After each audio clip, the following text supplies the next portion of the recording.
Okay, welcome to Class 8 of Introduction to Flash, and this is Friday. Let's try that again. This is Thursday. Normally we meet early in the morning on Thursday, but today I'm out of town, so I'm conducting this class from a remote location. And just a little disclaimer, normally when I'm conducting this class I have two screens in front of me. So I only have one today, so the screen sharing might be a little clunky for me because I'm not used to doing it this way. Anyway, we're going to be talking about ActionScript today. It's the fundamental programming language behind creating interactivity in Flash. And before we go into talking about the ActionScript, and since Talisha is here, I want to give her the opportunity if she has any questions about homework 3 that was due as of, well, actually, not that one. I meant any questions about the homework 3 IK animation over a panning background, even though it's already been posted for a while. I do want to make sure that if anybody has any questions about it, we can cover those. So Talisha or James, if you have any questions about that, feel free to ask. Otherwise, I'll go into talking about ActionScript. So it looks like Talisha is going to put a nod at this time. Okay, very good. And James, since you just came in, we're talking about ActionScript, but I did want anyone who has any questions about that IK and panning background animation to pipe in and ask any questions if they have any. Okay. So what I'm going to do is I'm going to share, I guess, a different portion of my screen here because I have a small screen, so I'm going to stop this sharing and then start sharing the entire desktop. Okay, so I'll bring up my Flash file. I'll bring up my files that are going to talk about basic action scripting. Okay, now if there's a way that I can, well, I guess I'll have to just navigate it like this. And that's fine. So what happens if I click here? Now that takes me. Okay, so I'm going to show the whole. Show the whole presentation here on ActionScript, and because it's taken over my screen entirely, and if there are any questions, I'll deal with them afterwards. So what is ActionScript? Well, it's similar to JavaScript, which is the programming language that's used on many web pages. It's considered a portable programming language, and it's actually considered a scripting language as opposed to a pure programming language like C++ or something like that. It creates reusable pieces of code. We have an action panel inside of the Flash interface that automates the process of using ActionScript. It's somewhat accessible for non-programmers, and part of that is because of the fact that we have a window we're going to explore in great depth called the snippets window. Flash utilizes ActionScript 3.0 syntax, and if you don't have a long history of Flash, then that really doesn't mean anything to you. Just suffice it to say that the ActionScript programming language has gone through several versions. Okay? There are some fundamental concepts that are essential to being able to work in programming that you should understand. And the first one is variables. So think of a variable as a bottle of water. Well, let's just consider it a bottle. And it might have water in it right now, and we drink that water, and then we decide to reuse the bottle because we're green. So we reuse the bottle and put in orange juice. And we drink the bottle, we drink the contents of the bottle of orange juice, and the next day we're really in the mood for apple juice. So basically, the variable is the bottle. It doesn't matter what it contains. It's always able to contain some type of data. In my example, it was water, orange juice, and apple juice. So it is essentially what a variable is a container that can hold different types of data. So I want to just compare the idea of a variable for a second to something that you're familiar with already, which is a symbol. So a symbol, we've worked with symbols. We've worked with graphic symbols for a while now, and we've worked with movie clip symbols. Those are the ones that we could add like drop shadows to, that kind of thing. But symbols are containers also. We might draw something on the stage, and when we turn it into a symbol, essentially it is a container, and that's holding various objects that you create. On the programming side, variables is the container inside of ActionScript. They both store the values of different objects you create, and on the programming side, the variable can change dynamically. You can see this in Flash by using the trace function. So for example, if I type in trace and then put a variable name, you would see the value of that variable, and I'll do that in just a couple of minutes. The next portion of action scripting that you should be familiar with are objects and classes.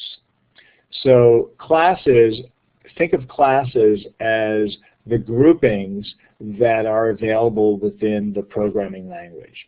So for example, we have, it happens to be large classes.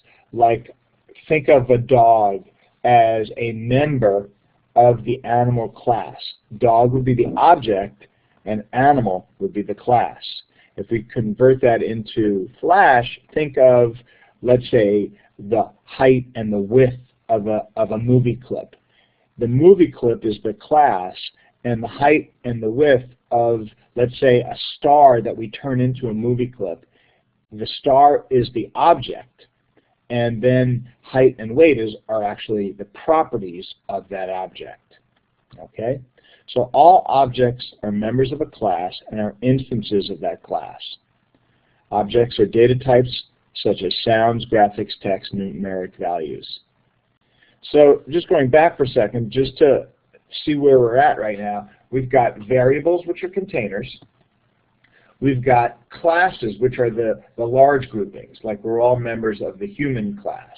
And then we have the woman class and the man class. And then Jeff is a member of the man class, and Talisha is a member of the woman class. So we're individual instances or objects of the larger class. Okay? So think of that in those terms, and later on in Flash it will make sense. So then I started talking about things like width and height. These are the properties of the class. So if we convert it back to humans, let's see if I have anything that talks about that. No. So if we convert it back to humans, eye color. Eyes. The eyes is a property of the object, which is Jeff, and a member of the class, which is man. Okay? The color of my eyes would be the value of the property. Okay? So the property is the object. The characteristic of that property is the value. Okay?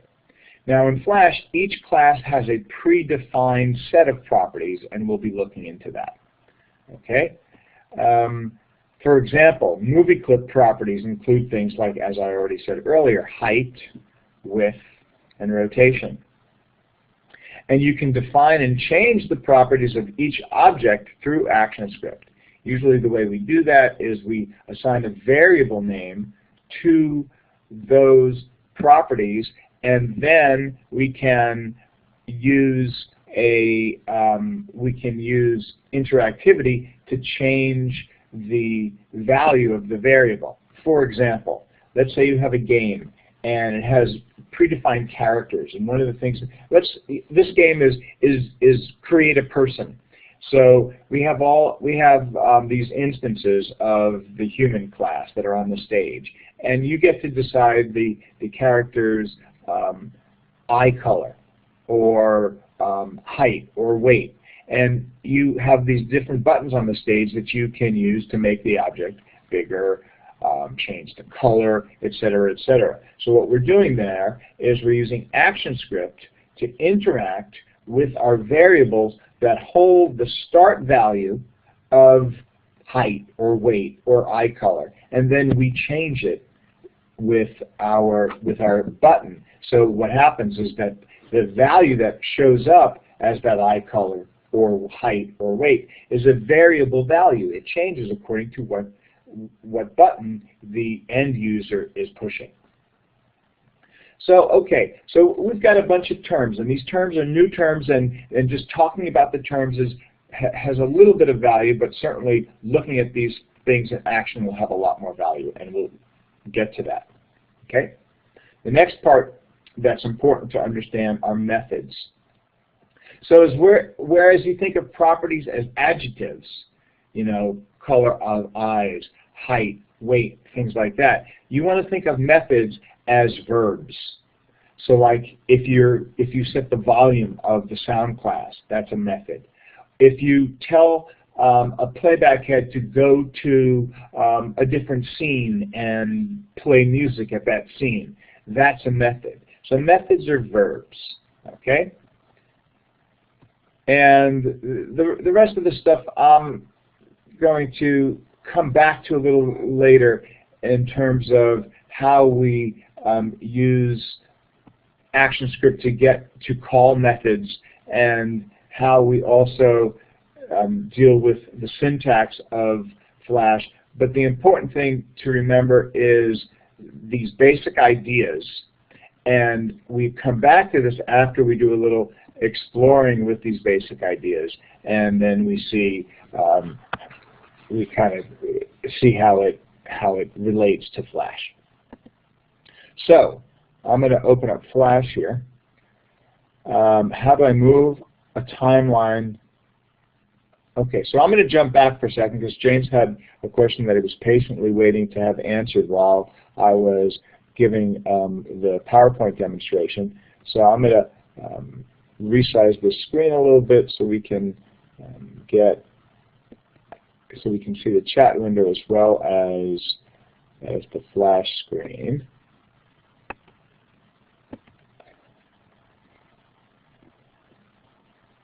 Actually, I can change it now so we can just see the Flash screen, and otherwise when somebody watches this recording, they'll see the chat window twice.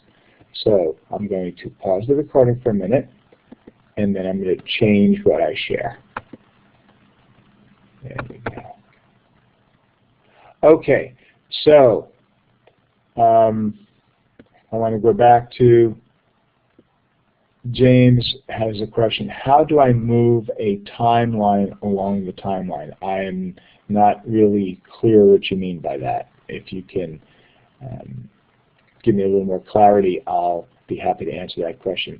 In the meantime, what I'm going to do while I'm waiting for James to ask that question is I'm going to construct a new file,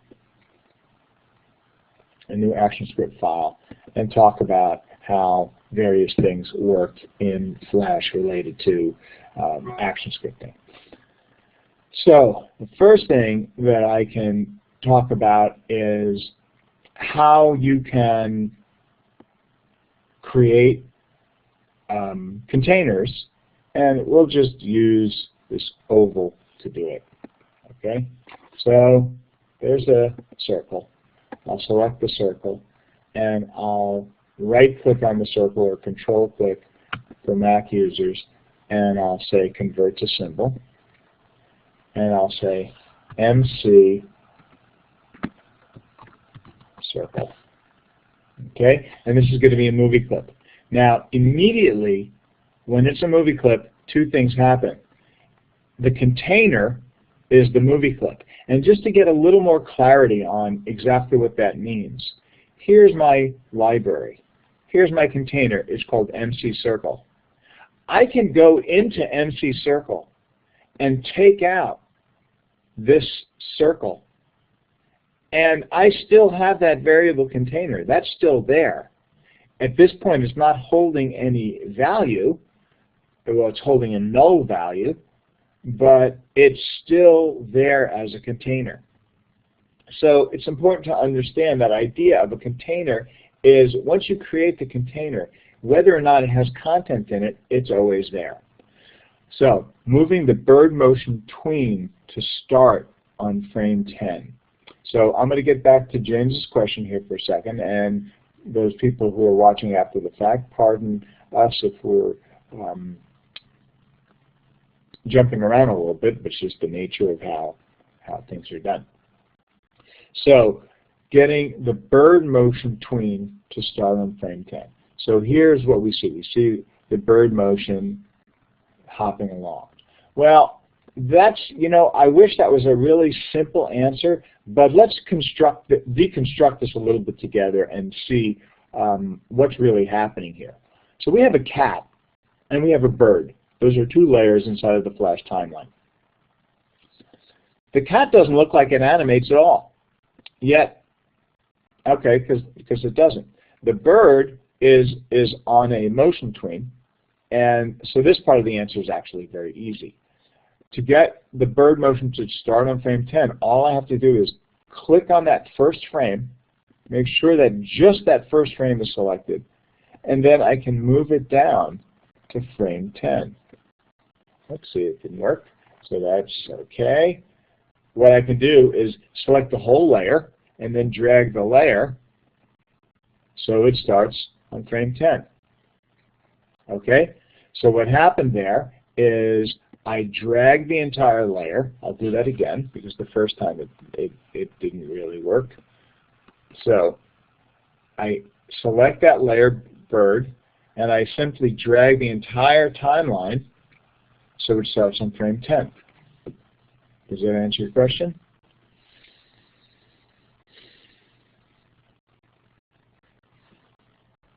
Okay, good. Now, I'm going to go back for a second because it looked like I did something a little funny to that bird's animation there, and I can try that again so we don't have that little weird jump. So I select the bird layer, and I simply take the whole timeline and I drag it. Okay, so now the bird starts. But now we see the bird ends later. So I have two options here, and I'm wondering if James or Talisha will know the answer to this.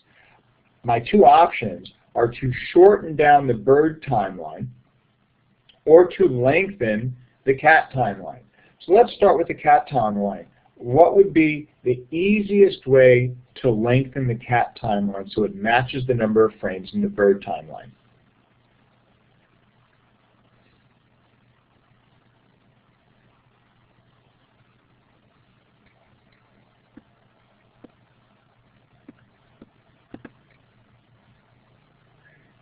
Click on the last frame and drag. Okay, let's try that. Click on the last frame and drag. That's a good way to do it. Okay, Talisha says F6. That's a good way too. First of all, I'm happy that Talisha remembers that F6 is one of the keyboard shortcuts, but just keep in mind, I have mentioned over the semester there are 3 different kinds of keyboard shortcuts. There's F6, this is really small text, F7, but there's also F5. And I want to make this bigger. I want to make my text bigger. Text size. That's certainly one way to do it. Okay, so F6, F7, and F5. F6 adds keyframes, and F7 adds blank keyframes. But let's take a, look at that cat. the cat is a what's called a static layer. There's no animation happening there. So remember, the purpose of a keyframe is to add another keyframe to accommodate some type of animation, to accommodate a tween. In other words, these down in the bird layer, each one of these diamond shapes is a different keyframe, and that's accommodating a change in location. That's accommodating a portion of the tween. Since the cat layer is not tweening at all we'd want to do is actually add frames, and that's the F5 key. So simply adding frames is what we'd want to do in this case, as opposed to adding keyframes, frames, simply hitting the F5 key. And I'm using, normally this would work on my keyboard, but VoiceOver. Yeah. VoiceOver speaks descriptions of items on the And I apparently just turned the VoiceOver on when I didn't want to, because I was trying to... VoiceOver on. Flash. FL0901 got FLE start window. Unknown. Let's see if I can get rid of it now. VoiceOver off. Excellent. So the one, that F5 key, unfortunately, in the Mac operating system, especially if you're having other things going on, is going to be used by other programs. Another way to do it is to simply control-click and say Insert Frame. Insert Frame is different than Insert Keyframe. Keyframe is for animation. Insert Frame is perfect for when nothing is happening on the stage. When I say nothing, I mean that there's no change, there's no animation happening with that object on that timeline. So, hopefully, that answers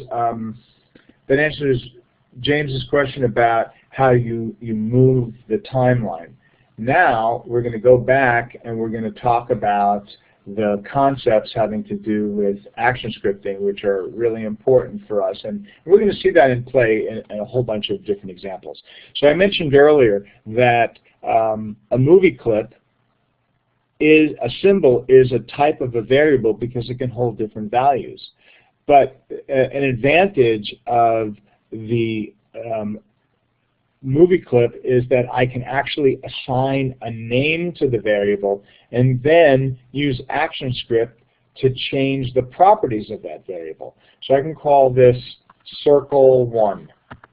Now, you might think to yourself, wait a second, you already called it MC Circle in the library.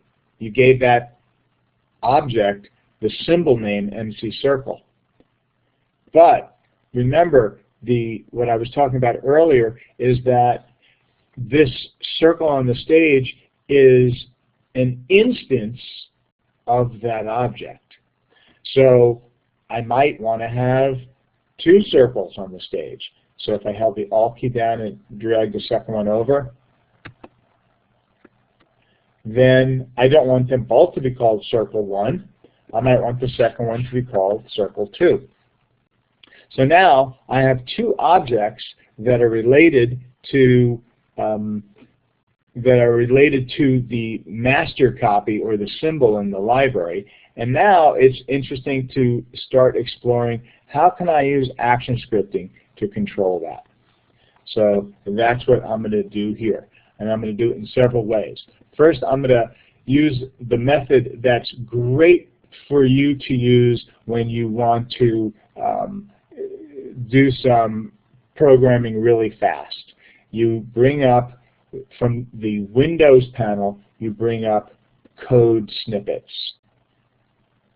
Okay? So code snippets are actions or timeline navigations or other properties that have to do with the variable that you want to control. So, for example, let's see. Quick. I'm going to try to find one that's easy to work with and understand here. Let me make this a little bigger.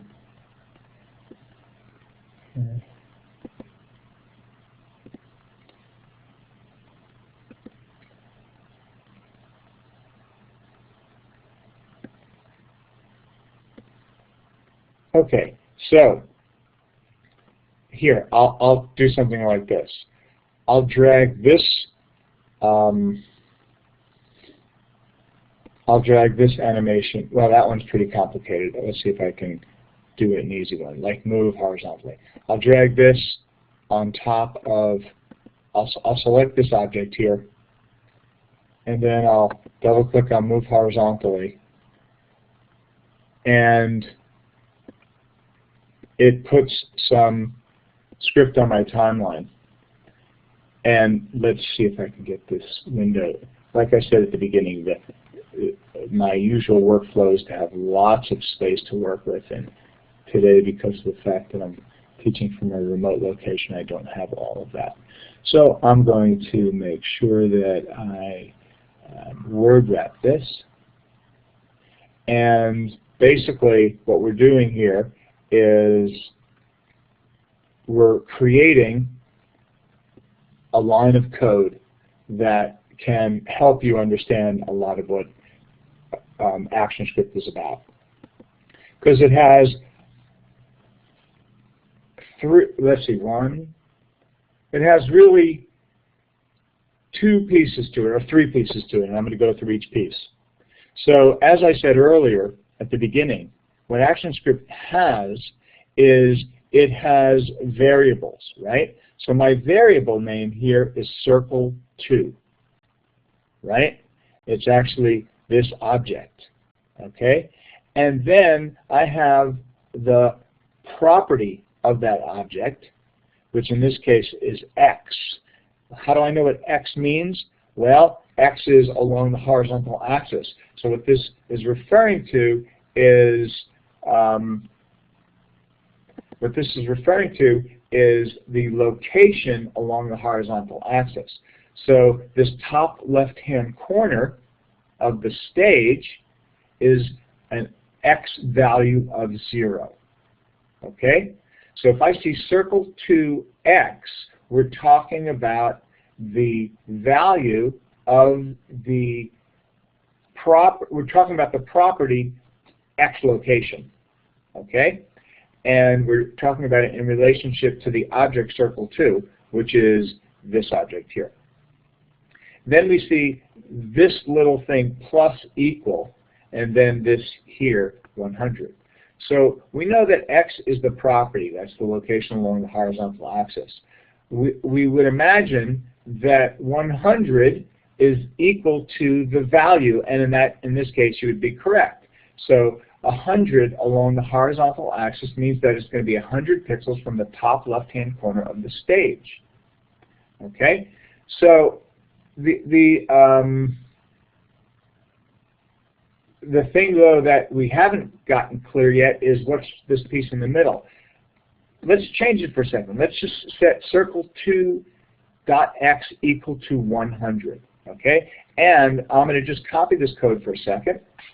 And I'm going to say circle, I'm going to paste it in, and just say circle 1x equal 50. And we'll make circle 2x equal 200. Okay? So we've got circle 1x equal to 50 and circle 2x equal to 100. Now I'm going to take these objects, I'm going to close this ActionScript panel for a minute. I'm going to take these objects on the stage and I'm going to move them down to the bottom right. I'm going to bring up my rulers. And I'm going to see that the location of these circles in relationship to the stage along the x-axis is about is almost 500, right? So if I launch this, if I test this program now, the question is, what am I going to see? Am I going to see the circles on the bottom right-hand corner, or am I going to see the circles along closer to the left edge of the stage? Let's take a look. I'm going to go Command Return. And there we see our circles are actually over near the left corner of the stage, right? So circle 1 is at 50 pixels, circle 2 is at 200 pixels. And you'll notice in relationship to the original stage, we haven't done anything to the Y values. In other words, the height of those elements has not been altered, but the X value of those elements has been altered by the ActionScript. So the first thing that should be obvious here is that ActionScript overrides the placement of an element on the stage. If I say, and let me just get rid of some of this stuff here for a second. And I'll put in some commenting code here. So my comments will be, I have object dot property, and then assignment operator, and then value. So those are the portions of what we have here if I look at these things. Here's my object, here's my property, the X value. The assignment operator is the equal sign, and the value is the 50. Okay? But what happens if I go back to, okay, I'm going to do something else here just to keep this moving along. I'm going to take this circle X and circle Y, I'm going to copy it, circle X for each of these, two circles.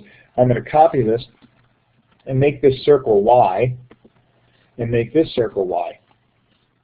And I'm going to, I understand that the Y value is the going vertically, and the way the Y value works in Flash is a little bit different. 0, of course, is at the top, but as you go down, the numbers go up.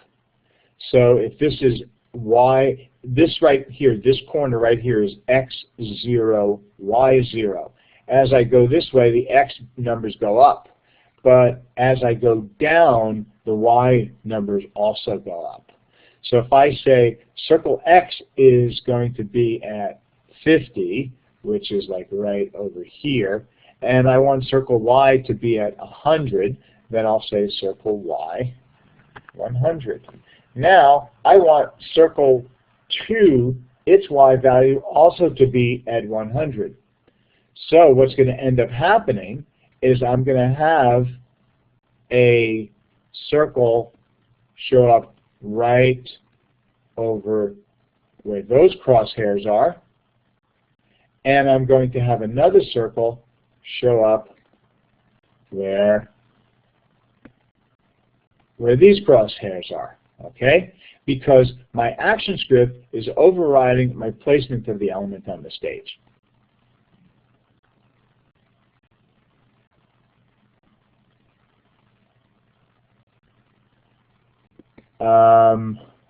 So I'm seeing the closed captioning show up in the chat window.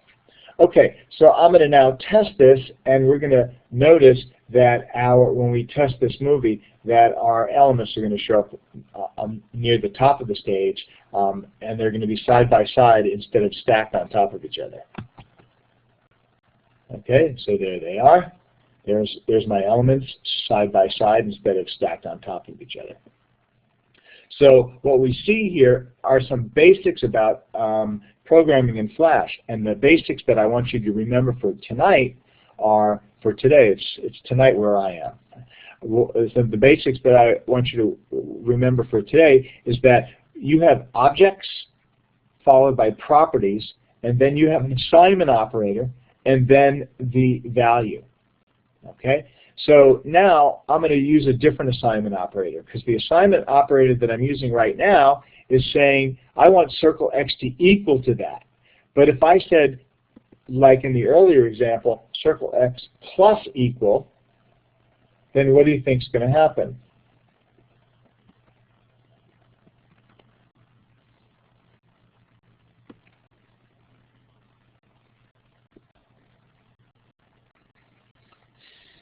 So I'm just going to give it a guess.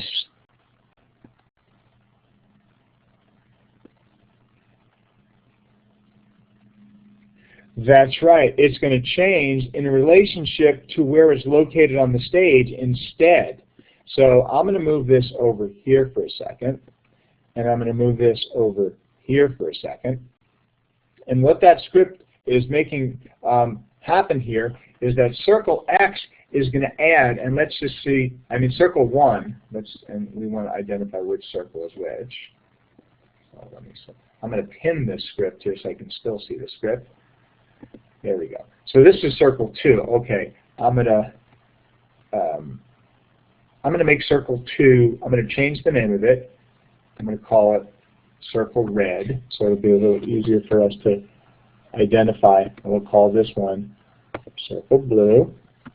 And of course that means we have to go here and change these, and we'll just call this circle red, and we'll call this circle blue, and circle red, and then circle blue. And by the way, there are ways that you can use find and replace when you have hundreds of examples that have different code written when you want to change a variable name. There's a much easier way to do it. Oh, look what I did. This is the circle itself. Okay, perfect. That's okay. I understand exactly what I can do here. Because remember, these are the instances. If I change the color of the instance in the library, as a matter of fact, I'm going to change the color of the instance in the library so it's not either red or blue. So I'll make it actually gray. Okay, and I'll go back to the main scene, and I'm going to select this first circle, which is, I believe in my properties is called circle red, and I'm just going to change the color effect on it and choose a tint of red.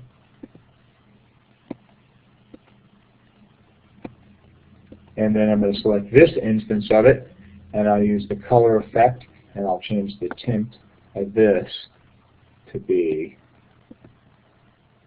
blue. So this is another example, and the way I'm doing it here is within the Flash interface. This is an example of how we're changing the property of the master element. We're changing the property of the instance, right? So we're doing that in two ways. One, we're doing it within the Flash authoring environment, but the other, more powerful way is we can do it in the ActionScript panel. So now we have circle red, and I'm telling it to add 50 pixels to its current location along the x-axis. So the circle red should end up here, and then we want to add 100 pixels along its y-axis. So what really is going to happen is that circle red is going to end up right down over here. So I'll put a little dot there. I'll put a little rectangle there. And if we don't see that rectangle, that means we know it's being covered up by that circle. Okay? Circle blue, we're going to add 200 pixels to it, so that's going to end up way over here along that spot, and we're going to add also 100 pixels, so that's going to end up right over there. So actually I can take this line right here and move it to there, and then make a copy of this little shape and put it there. So basically the red circle is going to end up here, the blue circle is going to end up here, because what I'm doing with this assignment operator is different than simply an equal sign. The equal sign says make the value of the object equal to that value. A plus before an equal sign is what's called an incrementer. And when you increment, you add to its existing value. So basically we're not assigning a value to it, we're adding to its existing value. And that's why the red one will end up here, and the blue one will end up way down over here. So we test it, and of course there they are. They both have ended up exactly where we told them to end up because of the fact that we use the, instead of using the equal sign, which assigns a value, we're using an incrementer, which assigns an additional value to its already existing location. Okay? Now, so this is one example of some properties that we can control. We can control the X location, we can control the Y location. There's other things that we can control that are similar to this. For example, we can control the scale. So let's say if I wanted circle red dot X scale, where is it? X scale. This is the one of those that I don't always remember. So here's where I always rely on my friends, the help menu. And sometimes I find the Google help is better. Sometimes I find the ActionScript help is better. But if I just typed in X scale here, and I hit the enter or return key, it would give me the syntax of it. Because there is the syntax, lowercase x, uppercase scale. Okay, so going back to Flash, I should see X scale equal 50. So what that should do is make it half of its size. And this C is lowercase. That is essential, right? And I want to make sure that I do this to the other direction, so I can say Y scale. Now, I can check to see if there are any compiler errors, and I see that there are no compiler errors. The way I checked to see if there were compiler errors was I clicked on this little checkbox right over here. So if my now I'm concerned that X scale is not highlighted the way it should be, so I'm going to select it again, and I'm going to right click on it, and I'm going to say View Help. And this is where the old ActionScript help menu was a little bit more useful, because you can see there's just a million properties that I can be looking at here. Oh, and then close those. Okay, well my panel was not responding, so that's not very helpful. So I'm going to just give it a shot and see if that works the way I expect it to. No, and it didn't. So then there's something about that syntax that's incorrect.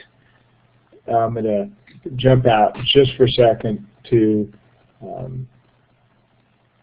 basic help here. And this is why in a few minutes we're going to show you, I'm going to show you how the preset manage, the code snippets can be really helpful.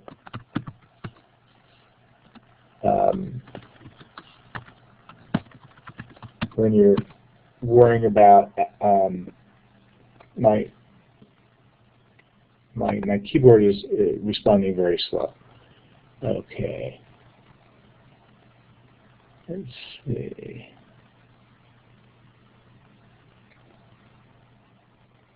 So you'll notice right here in just this page, notice we see X scale written that way here, and then we see X scale written this way over here, and then we see X scale written this way over here. So 3 different ways that people have just spelled it out. And unfortunately, it's essential in Flash that it be done correctly, otherwise Flash will not respond to it.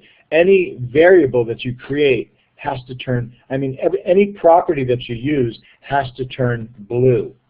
So if these are not turning blue, then I'm not typing them in the way that they need to be typed, unless it is scale X.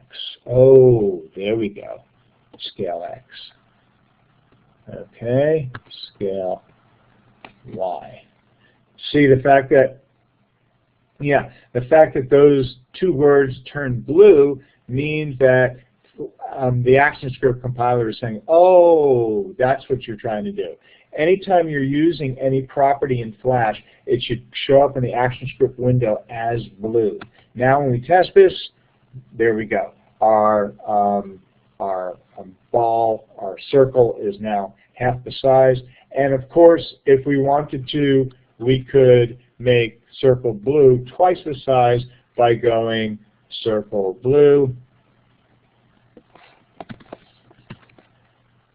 And here, notice right there, this L in blue down here is uppercase L. Unfortunately, for all of us in the world, programming languages are case sensitive, and it really matters if you have to type everything letter perfect.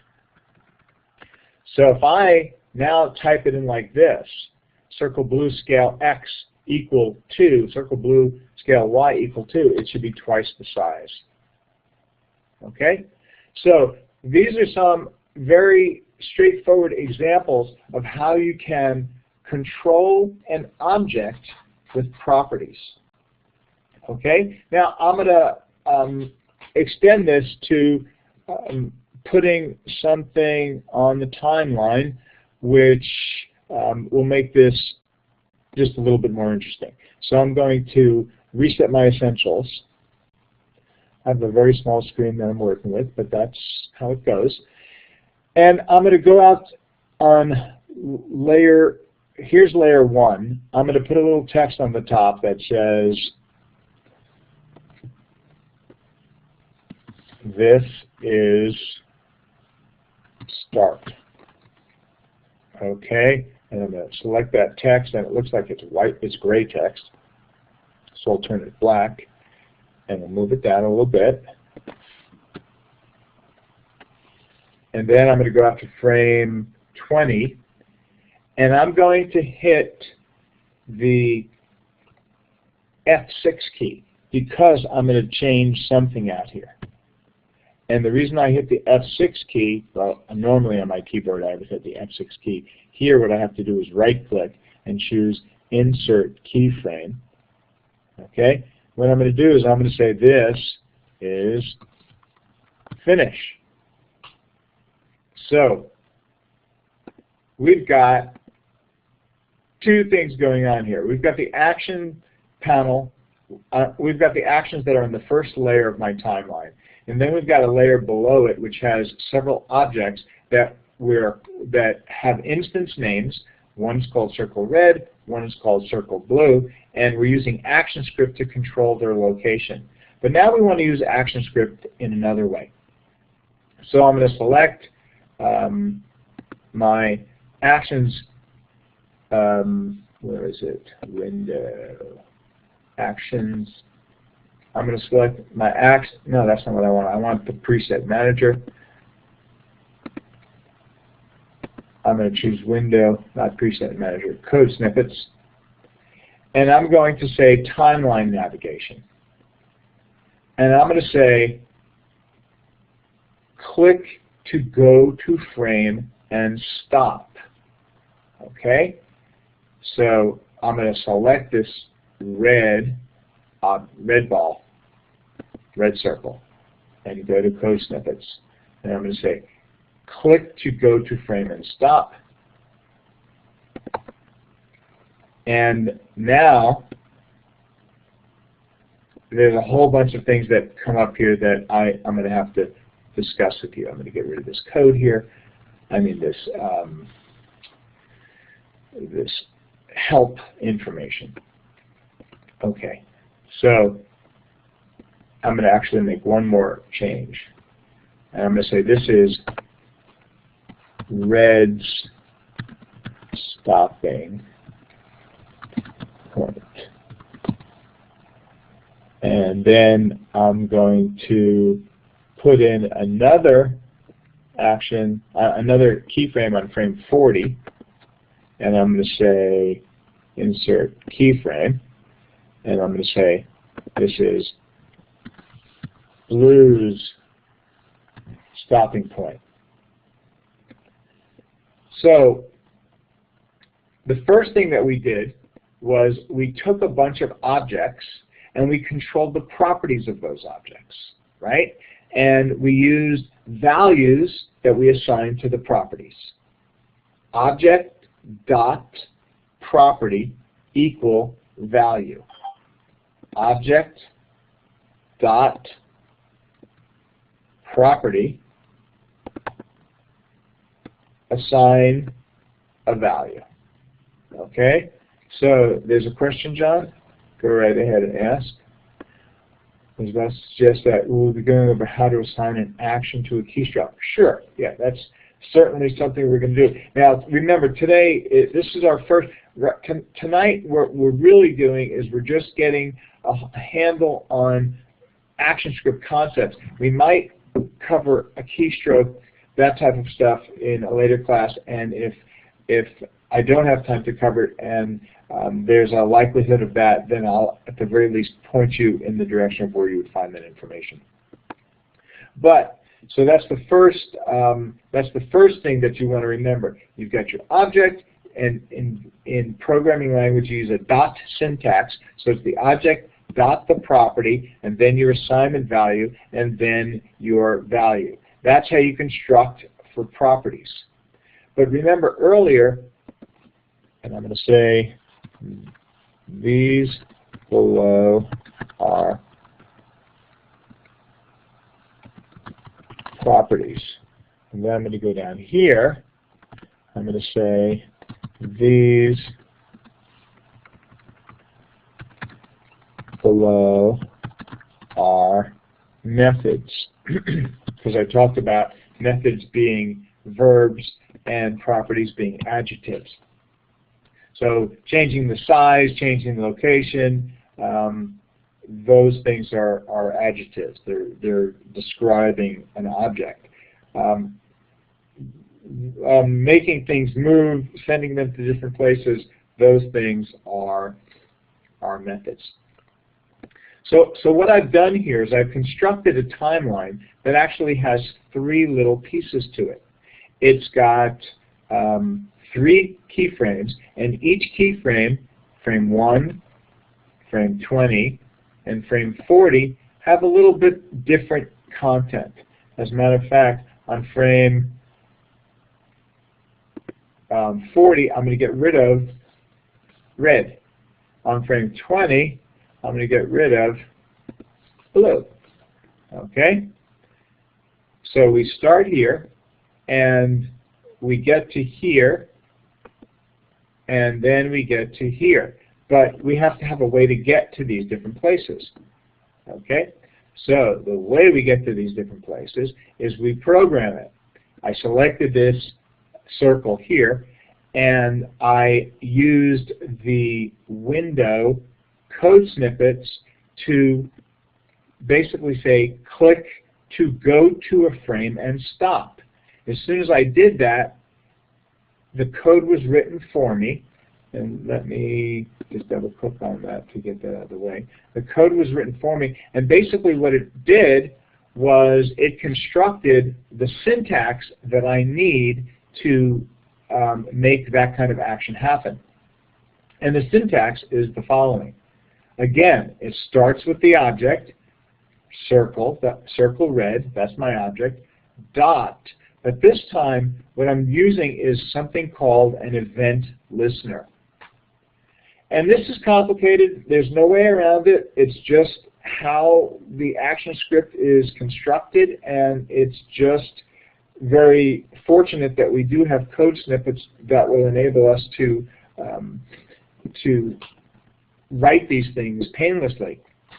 But basically, what we're doing is we're saying we want to listen for a mouse event, specifically for a click. If we hear a click on circle red, then run this function called go to and stop at frame. Now I could change this, I can simplify this to mouse event click go red, and then I can make this function called go red. And I know I haven't talked about functions yet, and I promise I will get back to that. Just think of functions as a series of actions that happen only when you tell it to happen. Okay, and I know that it's not super clear, but it will be in a few minutes. Okay, so basically what we see here is that circle red is the thing that this event listener is being told to listen to. And basically this event listener is listening for a mouse event. When it hears a click, it's going to run a function called goRed. The function goRed says go to and stop on frame 5, but we have to change that to frame 20. Okay? Now this line right down here, this is a method. Notice up here at the properties we have, the object, we have the property, we have the assignment operator, and we have the value. When you have a method, what you have is the action and the parameter or the argument associated with that action. Okay? So the construction of something a little more complicated than just making something happen on its own, which is what we see up here. All of this is happening completely on its own, right? But if we want it to happen with user intervention, then we have to make the element that the user is interacting with, we have to make that element be listened to. We have to make it hear, we have to create something that hears when that element is clicked on. And then when that element is clicked on, then we can run any of the actions that we want to run. The way this all works is that each of these things, they have names. So the actions that we wanted to run are called functions. The actions are inside of a thing called a function. So essentially what a function does is a function runs a set of actions only when it's invoked. Only when it's invoked. So unless I click, so we have this thing right here that says function goRed, go to and stop 20. None of that's going to happen until we click on this red button. But when I play this, you're going to see the playback head start entirely on its own. And we'll figure out why in a second. So here, let's play it and take a look. There it goes. It's just running on its own.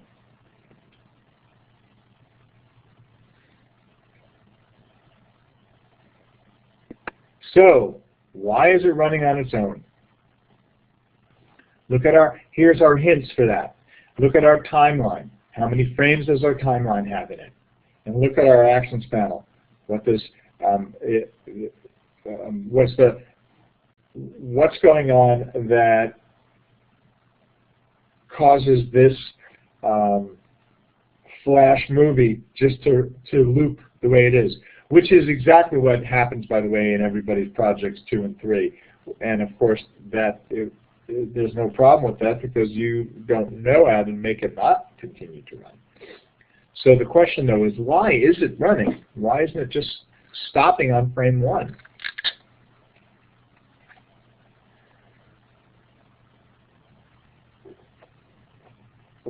No answers. Okay. One of the most basic actions that you can put on a timeline, and you put this at the beginning of the timeline or at the end or essentially wherever you want it to stop, is this. That's the most basic command in Flash, right? The most basic command in Flash is a method called stop. The stop method has the word stop, and it has an open paren and a closed paren followed by a semicolon. That's the other thing you want to remember about action scripting. It always has to be constructed in a way that, first of all, the action script turns blue, and second of all, anytime you use a method, you have to have an open paren and a closed paren. And anytime you write a line of code, you always have to have a semicolon at the end of it. Why the open paren, closed paren? Because sometimes, like down over here, where we have this method that says go to and stop, there's something inside of the parens. What's inside of the parens there is the frame number. Now, the word stop doesn't need anything inside of the parens because it's implied that you're stopping exactly where you are. Okay? So now, basically what this is doing is stop playhead at this frame. Okay? So basically this stop action is stopping this playhead at this frame. So when I test it now, we're going to see our playhead be at frame 1. Just like it says this is start. Now when I click on this red button, notice it goes to this is red's stopping point. Okay? Well, let's continue programming and make some changes to this, and in the meantime, all this will make more and more sense. So, what we're going to do, I'm going to make this ActionScript window just a little bit bigger. What we're going to do is we're going to reuse our code. We're going to copy and paste our code as much as possible. And I'm going to copy this. I'm going to paste it. And I'm going to say circle blue. Add event listener, mouse event click. When you hear a click, run a function. But we don't want to run that same function, go red. We want to create a new function that we're going to call go blue. And we change the name of the function in both places within this little function, within this little code block. And we're going to have it go to and stop on frame 40. Okay, then we're going to create another thing, and we're going to call this btn home. And what we're going to do is copy all of this. And we haven't created the button btn home yet, but we will. And we're going to say home, and this is going to go to and stop on frame 1. So let's take a look at all of what we have written here and see how pretty easy it is to create some basic functionality inside of Flash. And when I say functionality, I mean, what I really mean is some basic interactivity. So we have a bunch of various methods here. We have something that says, listen for the circle red. Listen, when it gets clicked on, run a function that we call go red. And then the function go red says go to and stop 20. And let's do something else. Let's make, when we get to 20, circle red is now back to its original size.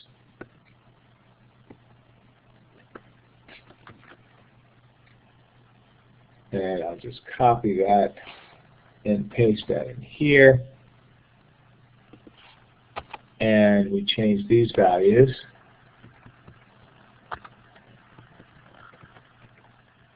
Okay? So the other thing that's important for you to understand about that is, here's the great thing about a function. Now I have 3 different actions that this one function is able to do. So a great thing about a function is you can put in many things inside of a function to tell it to do. So not only will a function only act when you want it to act, but you can have it act in multiple ways. Okay? So we'll do the same thing. We'll change the blue circle back to its original size when we get to frame 40. Okay, so we'll just hit the tab key and change this to 1 and change this to 1. So now we have 3 different functions that are written here. Aside from the fact that we have some properties that we're controlling, and these properties at the top are happening on their own volition. They're being told to do that. The action script is telling these objects to not look like we see them on the stage, but look like what the code tells them to look like and be in the position where the code wants them to be, right? And then below that we have methods, and these are methods that are control that are invoked by the user. And the reason I made the word invoked uppercase is so you understand that a function does not occur until the user essentially invokes the function. And another word for invokes is calls. We call the function. So basically, all of this stuff where it says function go red, go to and stop on frame 20, make the circle's size along both x and y axis its original size. None of that happens until the event listener hears a click on circle red. Does that make sense to everybody?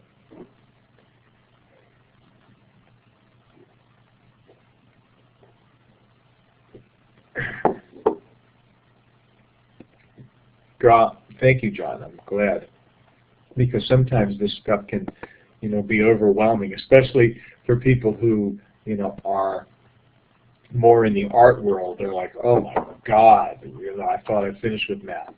But it really is incredibly powerful. So let's test this, and then you tell me what's missing from.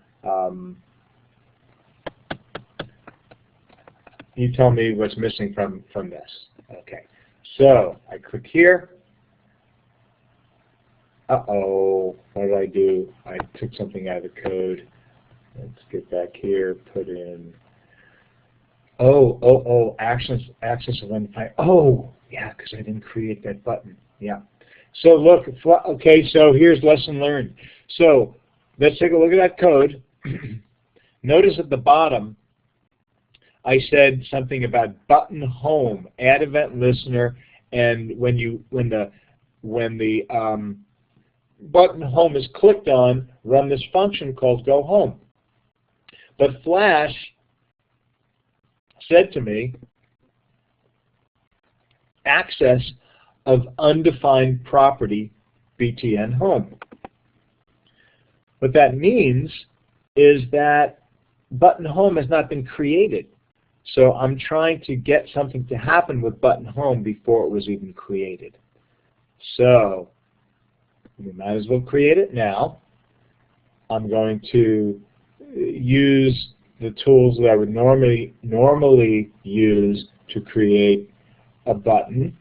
I would probably use a rectangle primitive, and I'll make the text this color, and I'll make the stroke this color, and I'll just draw something down over here. And then I'll get the sides to come in a little bit, and I'll select that. I'll control click on it, and I'll say convert it to a symbol, and I can choose a movie clip or I can choose a button. And since this is supposed to be a button, that's what we're going to do. We'll call it BTN, and then I'll click on OK. Now you'll notice I called it BTN. I didn't call it BTN underscore home, which is what I wrote in my BTN uppercase H in home, even though that's what I put in my actions panel. Where is it that I name it BTN underscore home? Since I didn't do it there, where do I do that? Because here I called it BTN.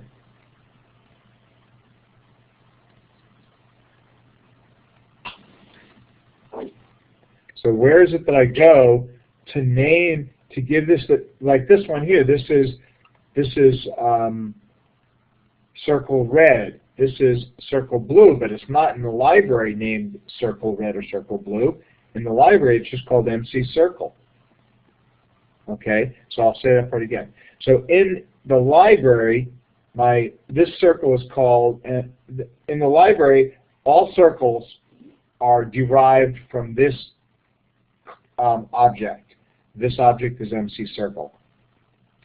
I have two different instances of that object on the stage.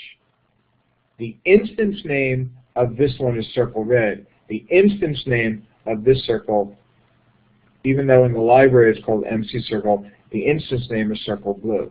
Now, the symbol name of this object is BTN. Where am I going to give it the name that I have in the Actions panel? And the name of the action in my action script is called BTN Home.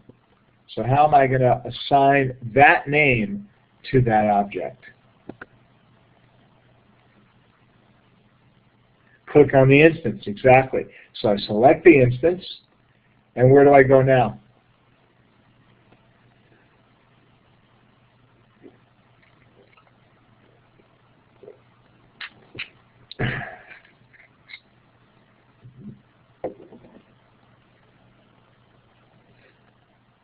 No, if I double click, watch what happens. Now I'm inside of the button. I'm actually in symbol editing mode. Hint, it's very close to the library. There's a big hint.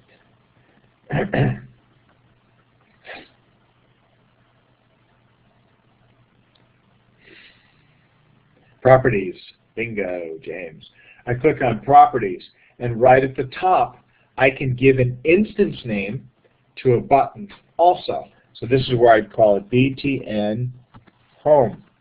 Now here's the thing, again, as a reminder, Flash is case sensitive. If I spelt that wrong, I would still have access of undefined property.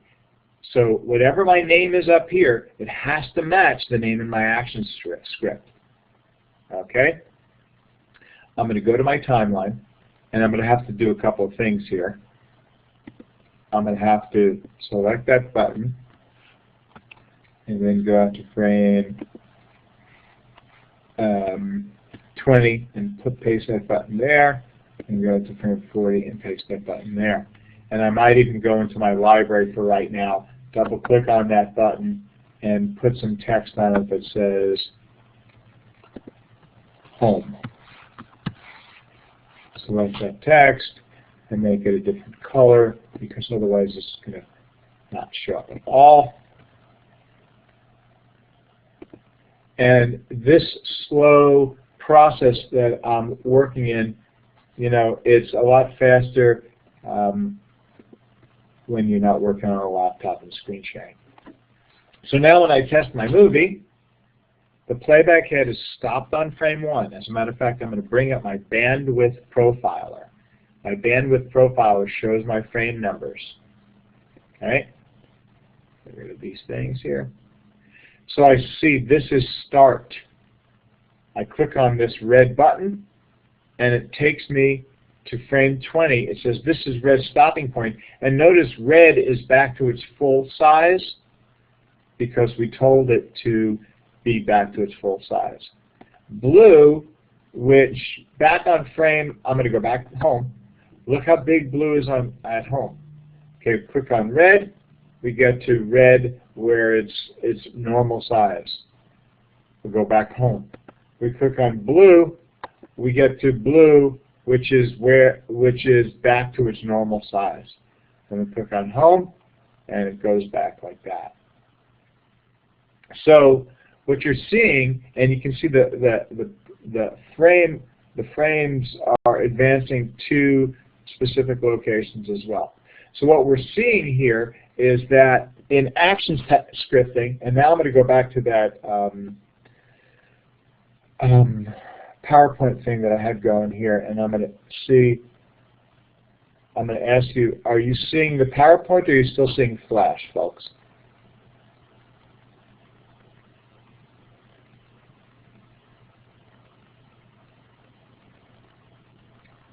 See nothing. Okay. Okay. And then start sharing. And Try this. Okay. How about now?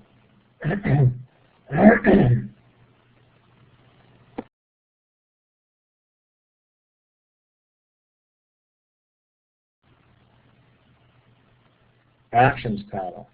You don't. Oh, good. Okay, good. Thank you. So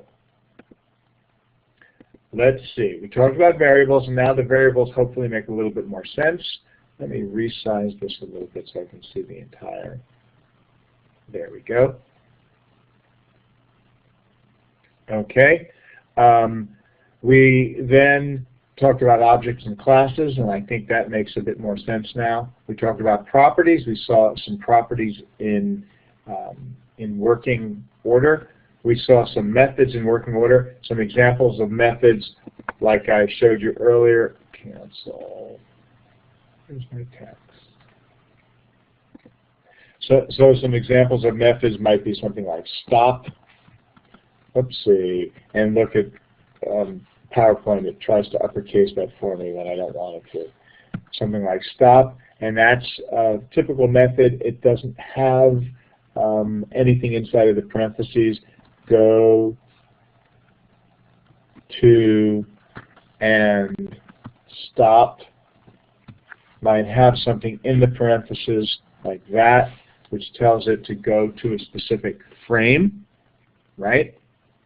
So those are some examples of methods. I go, I'm going to skip over this objects requiring construction right now because it's not really important. But this next one is super important, and this is what we saw several times on the stage, calling a method. So an objects method, we call an objects method or evaluate and assign properties to it. You can call a method by entering an expression using dot syntax. So for example, if we were dealing with sounds, this is the process by which we would call a method.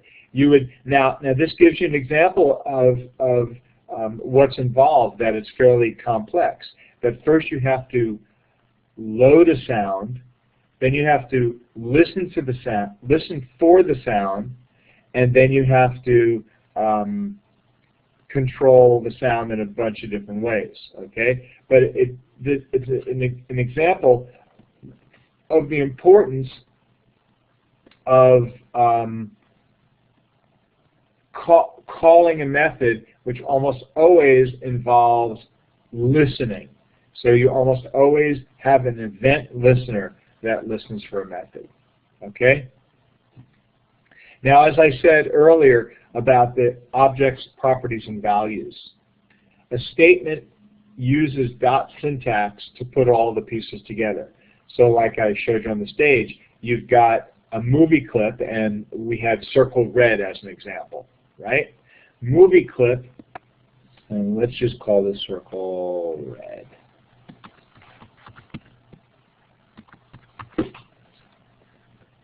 Dot rotation, rotation is the property, right? And then the value. And if, let's say that object was inside of a movie clip, we would use multiple dots to get to it. So let's say we had something called big circles. Let's see. Big circles. And circle red was inside of a set of big circles. We would have to write it like that. We would have to say, change the rotation of circle red inside of big circles. Okay? So multiple dots maintain the hierarchy of elements. Okay, so continuing along in that regard, dot syntax, methods are called in the same way. So we might say something like movie clip, go to and play start. And then, let's see, semicolons function as periods. We talked about that. Curly braces group together related blocks of ActionScript statements, right? So this is when we have add event listener, and then we have several things in there, right? Let's see what other things we really need to know about it here. Let me talk a little more about functions. So you saw functions in action, and let's just continue to just reinforce what we saw on the stage. Characteristics of functions. Functions hold other actions. They allow you to control when functions are executed. Okay? And the function is only executed when you call it. So functions have to be called. The advantages of functions is that they're flexible, they're convenient, they're reusable, they're centralized, they're created in one place, but they're executed from anywhere in a movie.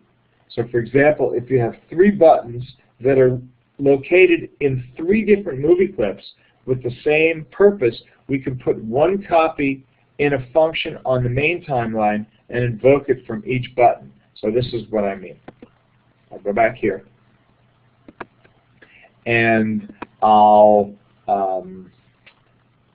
and let's just notice that on the main timeline is where we have all these actions. Okay? It's all on the main timeline. So even if I put my button, here, let me put my circle someplace else. I'm going to let's see. I'm going to make this a little more complicated, but I think it's important for you to see it like this. A new symbol is going to call all circles. And we'll call that a movie clip also. So we'll call it MC all circles. Okay. Now there's an empty container called all circles. Okay? I'm going to place 2 things inside of all circles. I'm going to take this and this. I hear this. You've lost visuals. Uh-oh. Visuals are lost. What happened? Share the screen. Share the screen. Okay. Let me see if I can get the screen sharing back to where it was.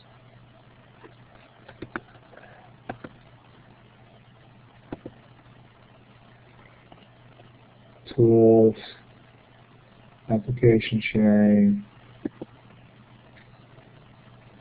I'll start the sharing again.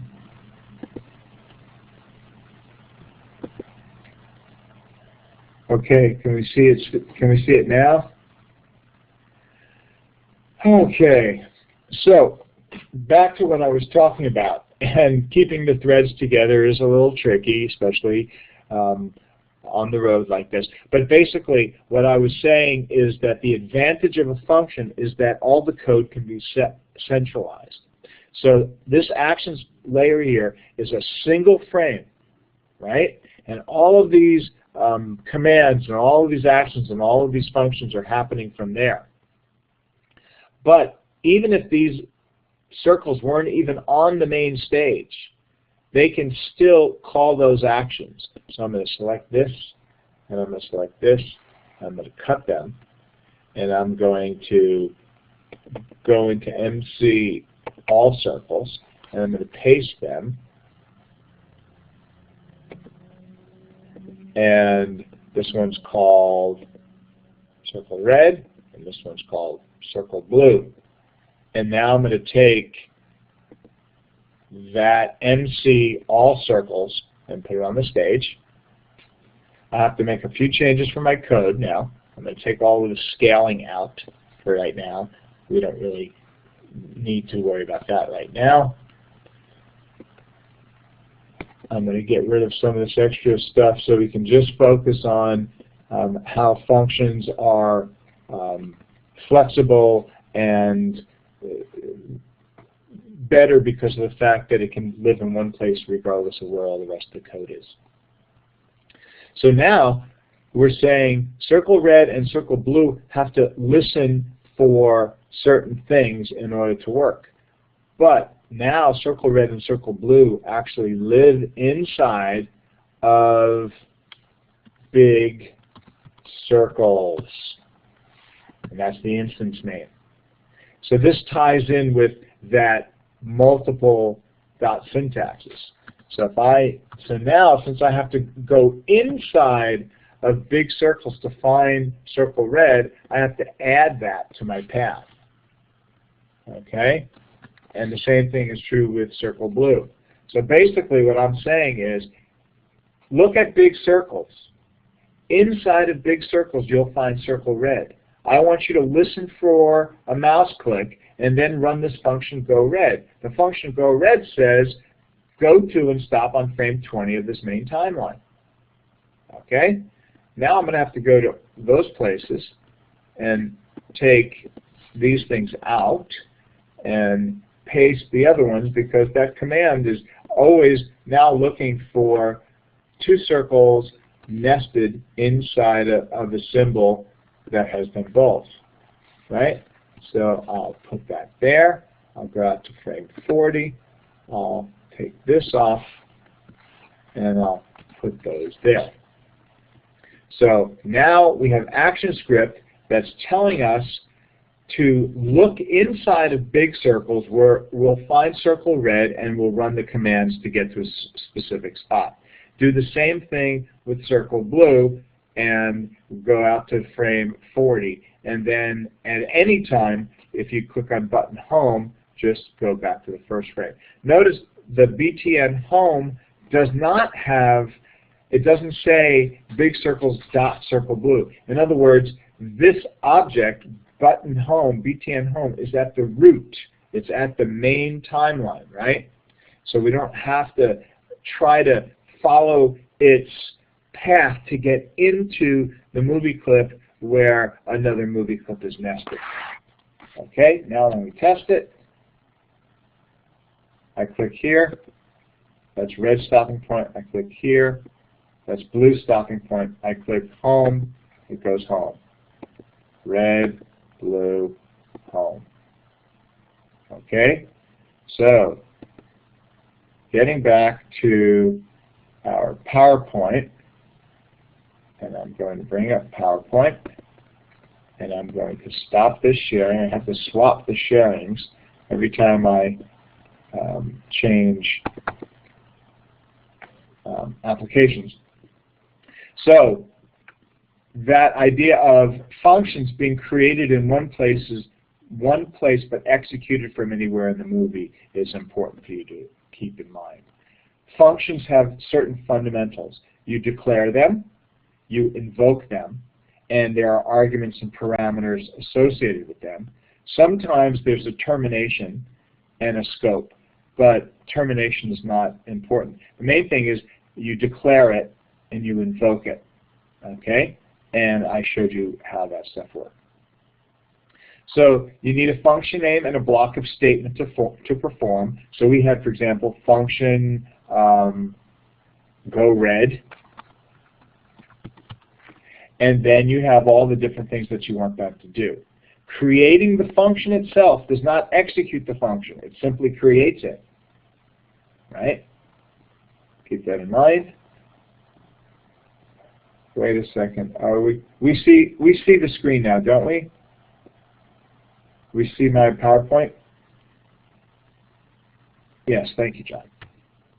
Okay, so creating a function does not make it happen. Okay, I'm going to very soon switch gears and talk about the next homework assignment, because this introduction to ActionScript goes on, is something that we're going to continue to focus on for a while. So since just creating a function doesn't invoke it, how do you invoke a function or make it happen or call the function? The most common way to invoke the function is to target the button, add an event listener, and call the function, just like I did with BTN home, right? Add an event listener. So I'll just change this to btn home. Add an event listener, mouse dot click, and notice click is uppercase, and it has to be written just like this. And then there's a comma. So basically, this syntax is very, very specific. It's saying btn home is the object that we're listening for. And then in parenthesis is that argument. In parenthesis is, what am I listening for? A mouse event. Dot. What kind of mouse event? Click. You see, I can have other mouse events. I can have rollover. I can have, you know, a whole different variety of mouse events. But what happens after listening for the mouse event, and it could all be other kinds of events too, but we get into that later.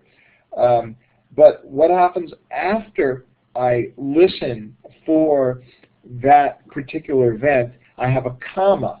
And what happens after the comma is the function that I'm running. So it says btn home add event listener mouse event dot click comma home. In this case, the function's name is home. And then home can tell it to do a whole bunch of things, right?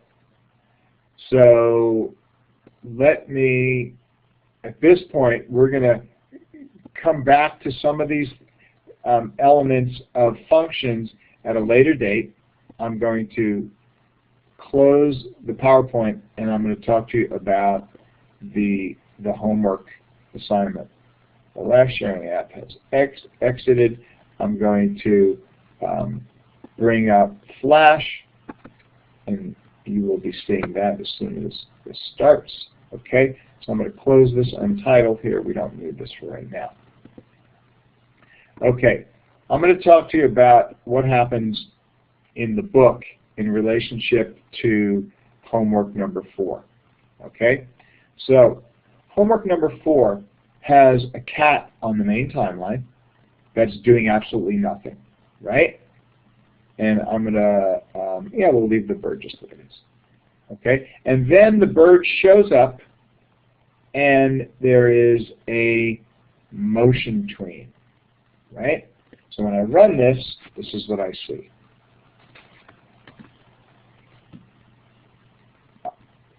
Are you seeing that animation?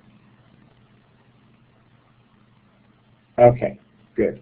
Because you know when this program tells me to share Flash, I'm not sure if it's sharing this separate test movie window, but apparently it does. So here's one thing though. Take a look at the stage and take a look at the cat's timeline. The cat doesn't. I don't see where the cat blinks. What's the story with that?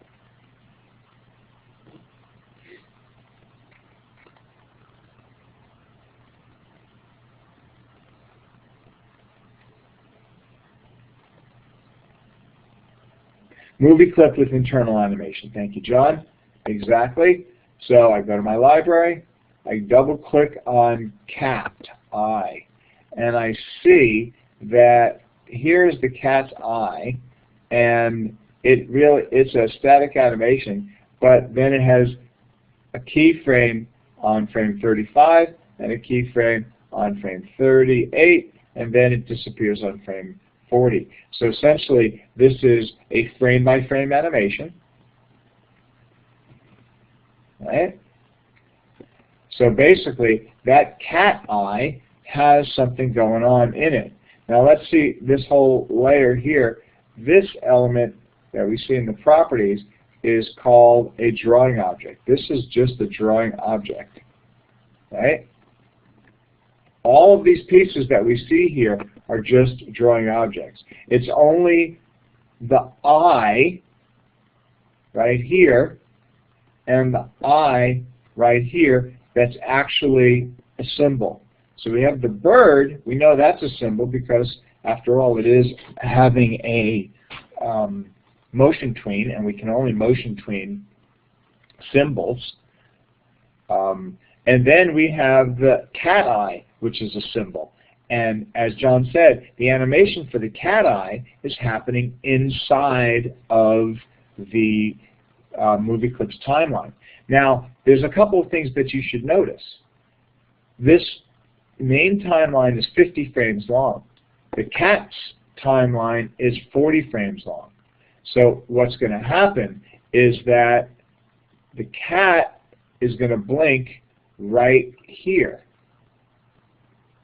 between 36 and 40. And then the bird continues to walk until frame 50.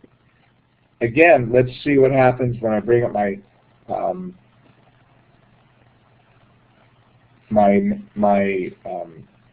test movie. And you're going to see something that's interesting that's happening. Look at the blinking of the cat. First he's blinking on frame 40, then on 30, then on 20, then on 10, then on 0, then on 50, then on 40, then on 30. In other words, the cat keeps on blinking at a different time. How come? Remember, the movie clip has 40 frames, and the cat blinks from frame 36 to 40 on the movie clip. The main timeline has 50 frames.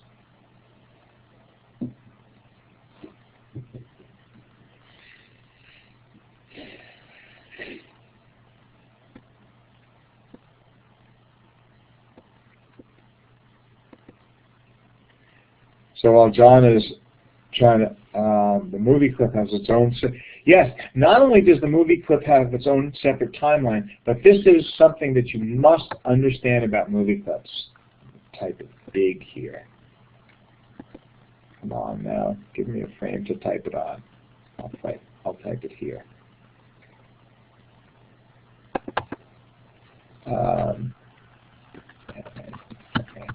Okay. Movie clips, not MOAV clips.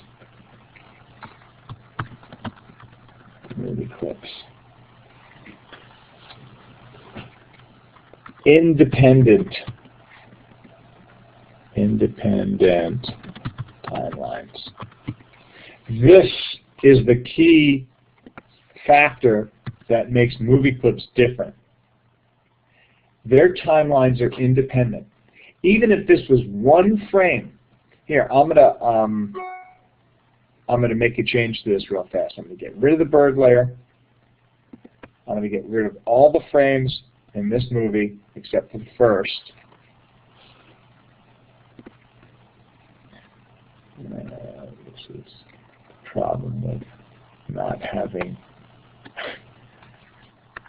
all the keyboard shortcuts that I need. I'm not supposed to do that. My keyboard shortcuts are not working because my program is not designed to deal with the limitations here. Okay, sorry about all the talking here, but modify timeline.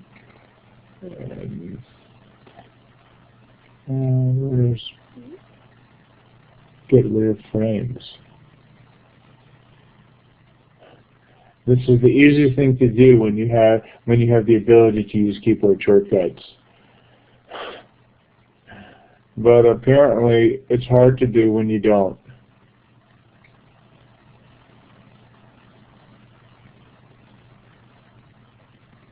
Edit timeline.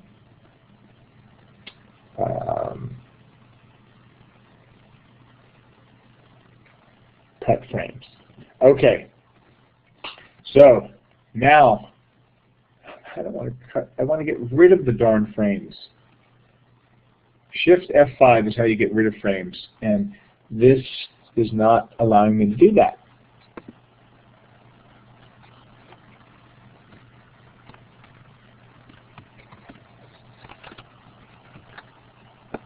Sorry about that. It's a big drag when my software limits my abilities here. When my the computer limits the abilities. I'm trying to get one frame. I'm just going to copy this. You know what? I have to just do this. I'm going to copy, make a new file. It's silly that I have to do it this way, but That's how I have to do it. And paste. So my point with my struggles here is that movie clips have independent timelines. This main timeline, yeah, well, if you're working on any computer whose keyboard shortcuts aren't messed with, then holding the Shift key down and hitting F5 is going to take off regular frames. Holding the Shift key and hitting F6 is going to take off keyframes. Okay, but here's what I'm trying to impress upon you about these about the movie clips timeline is that we know that we have this cat eye here that has 45 frames. I mean 40 frames, right? Now we have to get the right color on our stage here. So I'm going to go back to the stage, change the color to something else like that. Okay. We know that this main timeline now has only a single frame. Yet when I test this movie, I'm still seeing that cat blink. Right? Look above the stage in my test movie environment. It shows that I only have a single frame, but my cat still blinks because think of a movie clip like a widget. A movie clip is completely independent. It's like its own little program that runs. So when I put a movie clip on the main timeline, regardless of how many frames are on the main timeline, my movie clip will continue to run. Okay? That's a really important part of understanding what you need to do for the homework. If you'll notice, in the final version of the homework, the bird jumps on the cat's head and turns his head, right? And we have to understand what's written in the code that allows us to do that. So, a couple of things that we see here. The first thing that you'll see in the first frame, and in the first line of code on this actions layer, is that there are 3 different movie clips. Bird_MC, LI_MC, and RI_MC. And let me zoom in a little bit on this so you can see it. So we have this here, and we see it's called Bird_MC.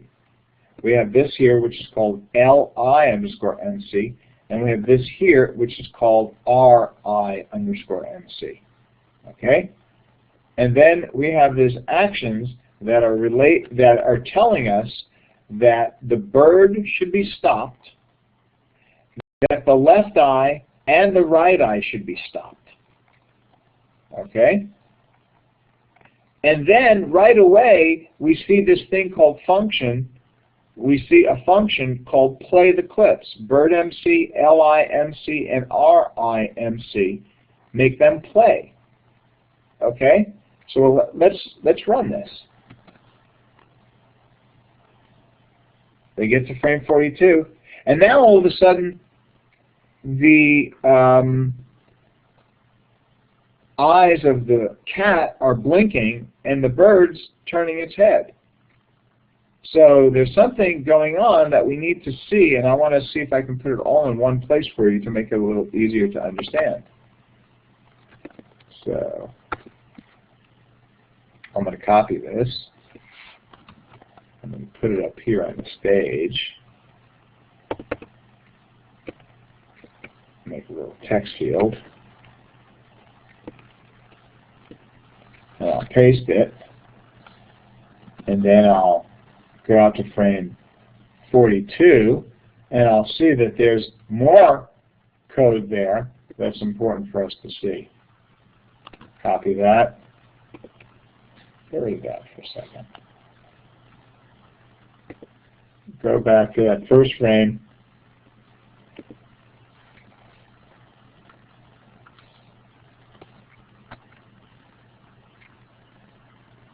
Take this whole thing.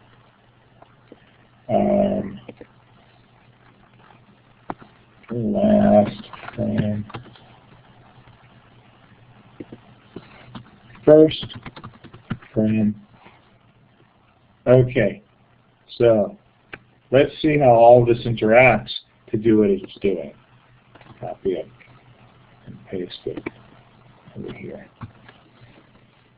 So basically, what we're seeing is at the very beginning on the first frame, the bird, we see that's bird_MC, is told not to play. It's told to stop, stay right where it is. Notice this says the name of the movie clip .stop. So we have to target the object, right? If we just said the word stop, it stops the main timeline, but remember, these movie clips are completely independent. They're doing their own thing, right? So when we drag this here, we actually see that bird walking. So the bird, so wait a second, I thought you just said that the bird_MC is told to stop. Yes, the bird_MC is told to stop. Here, let me play it again. The bird is being told to stop, but it's the animation that's inside of the bird that we're talking about. The motion train on the main timeline, we're not telling the main timeline to stop.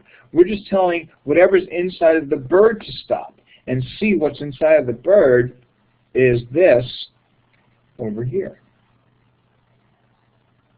Okay? So the idea here is that movie clips, if they have an animation inside of them, in order to stop those animations, we have to say, hey, your animation has to be stopped. Not the main timeline, but your animation. So we're stopping the bird from turning its head. We're stopping the left eye and the right eye of the cat from, stopping the left eye and the right eye of the cat, we're stopping them from blinking, okay? And then we have this function called play clips. Function play clips is saying, okay, let the bird play, which means turn his head. Let the left eye play, which means blink. Let the right eye play, which means blink. And then on the last frame, it says this.stop, and then it automatically just plays the clips. Now that's not normally how you would do something. Normally what you would do is you would assign that to a button. In other words, you would assign, because right now we have this function called play clips, which makes the bird play and makes the bird turn his head and makes the cat do what he does as well.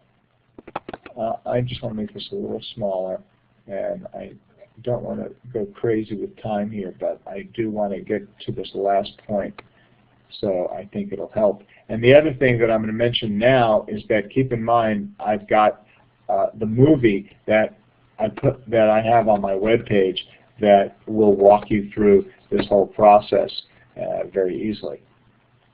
Okay, so I'm going to do one thing here to finish this up so it makes sense for you. The first frame, the bird, oh God, Jeffrey, just change the color of it.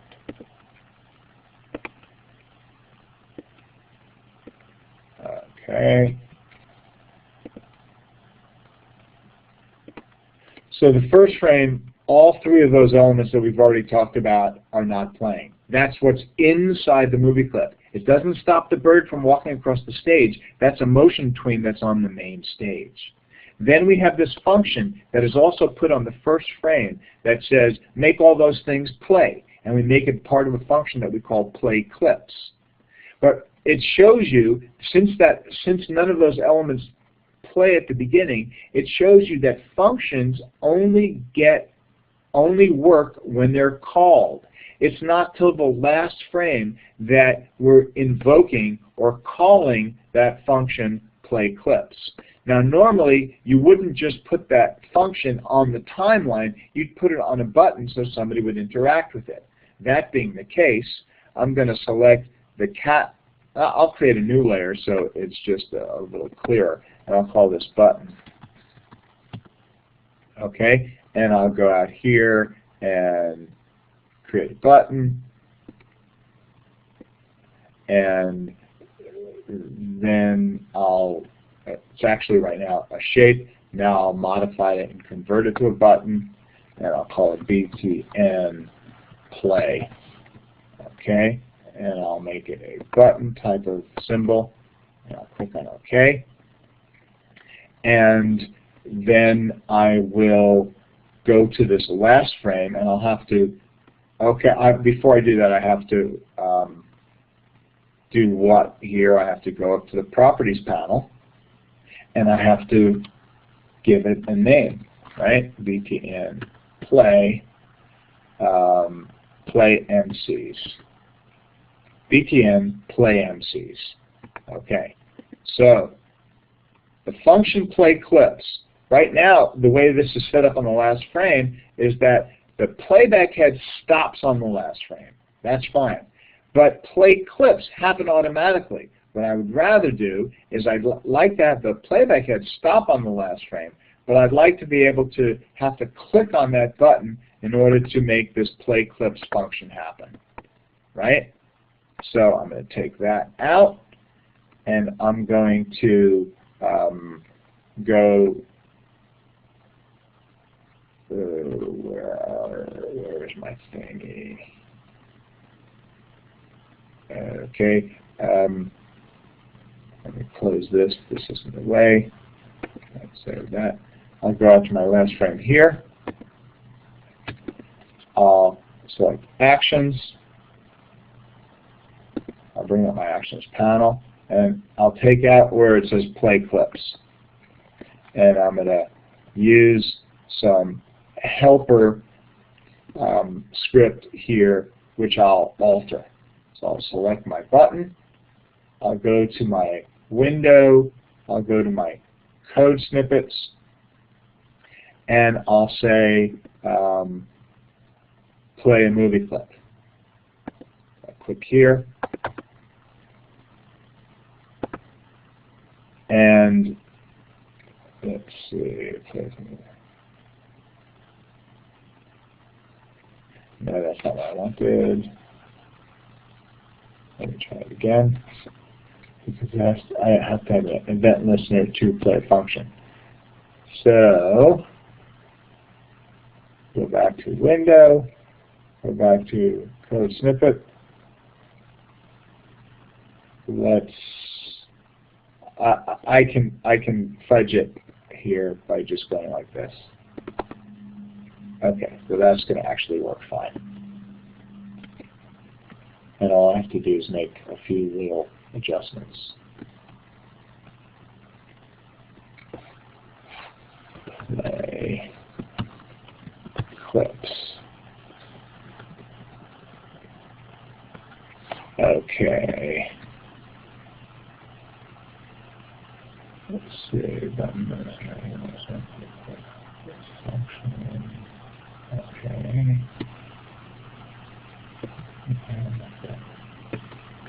This. A second. Take that out of there. And go back to frame 1 and make a few adjustments. So this is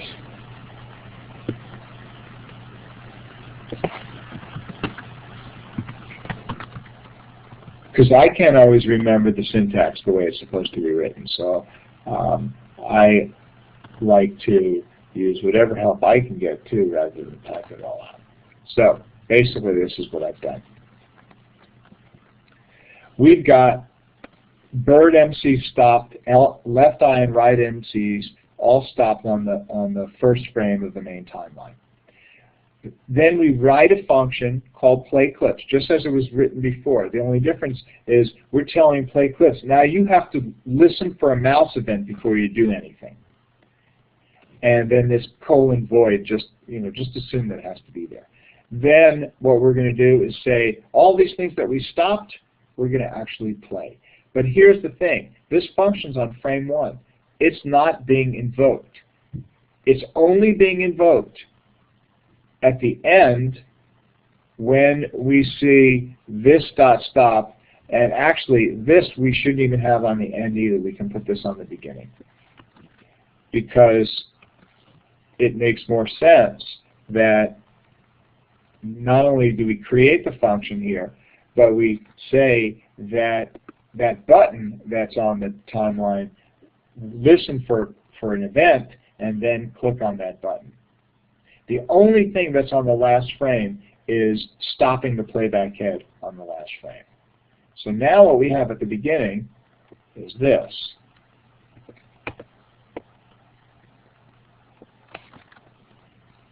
And what we have on the last frame is simply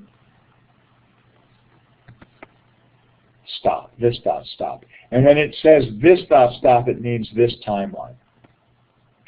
So I'm going to take this text, I'm going to actually cut it, and I'm going to put it on another layer, which would be instructions. And part of what I'm doing here also by showing you this process is sharing with you the workflow that would happen if I was putting a file together. And if I had instructions in that file, I would control click on this and say that this is a guide layer. That means it doesn't publish when I test this. So let's see what happens now.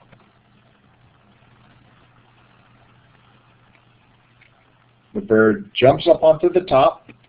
Oh, I see. We have those instructions again over there. Let's get rid of that second time. Select that. Let's choose that. Okay. Let's test it again. We have the timeline going because the main timeline was never told to stop, but the eyes are not blinking and the bird is not turning his head because those are the 3 movie clips that the main timeline has told not to play. It's only the function that is going to make those clips play, but that function is only invoked by the button play MCs when we click on it. So now when we click on this button, we should see eye blinking and we should see bird's head turning. And there it goes. So the idea of homework 4, and I'm going to stop sharing Flash, I'm going to share my browser window, and we're going to finish up with any questions that you may have. So the idea of the homework is, start sharing. Okay. The idea of the homework that's due for next week is that you're going to, first of all, examine these ActionScript concepts, and do me a favor, don't download this PowerPoint file until I make a couple of little tweaks to it so it makes a little more sense to you. I think right now it's a little too complicated. So by tomorrow morning you can download that, and it would be, I think, more helpful for you to have that PowerPoint there. Then I want you to watch these 2 little 5-minute videos on ActionScript to help you understand a little bit more. Then this chapter of the book is super important to review because it's going to, by doing this chapter, you're going to get these ideas that we're talking about. Then finally, you're going to see this tutorial here that I put together that talks all about how to create... Homework number 4. Creating a basic ActionScript project. To create a basic I've changed my stage layout to make now a little bit more room for the timeline and the stage. Hit pause. So basically, you can walk through this whole process and learn how to create your own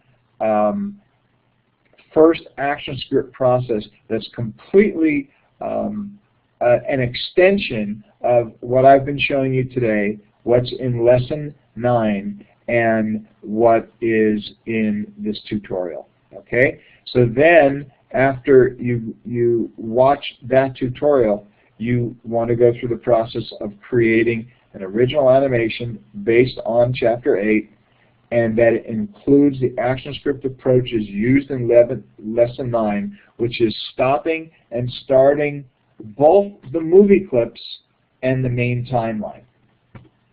And if you decide that you want to throw an IK animation in there, it's worth a couple extra points. Okay, you label it as last name underscore first name underscore hw4.fla. You choose File Publish. By default, this will be named last name underscore first name underscore hw4.swift. Then you upload it to the Dropbox. So I think between the Lesson 9 in the book as well as the tutorial here, you should be able to understand the difference between targeting the main timeline with ActionScript and targeting the movie clips with ActionScript. And you can make liberal use of the code that's in the Lesson 9 lesson. Okay, so questions, and I would imagine there's probably things that aren't clear about this, but so I'm going to give you the floor for asking any questions that you have.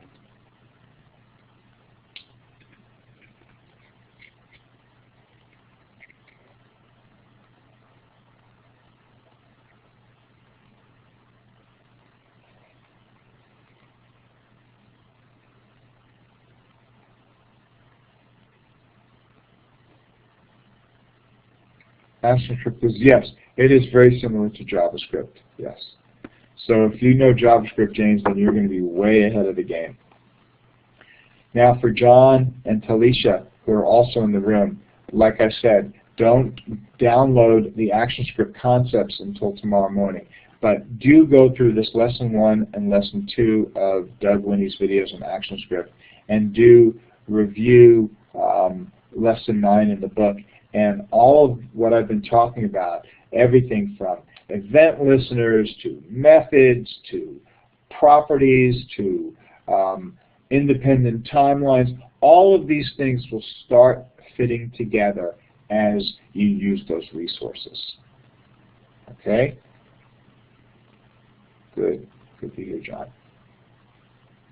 Okay, Talisha, any questions?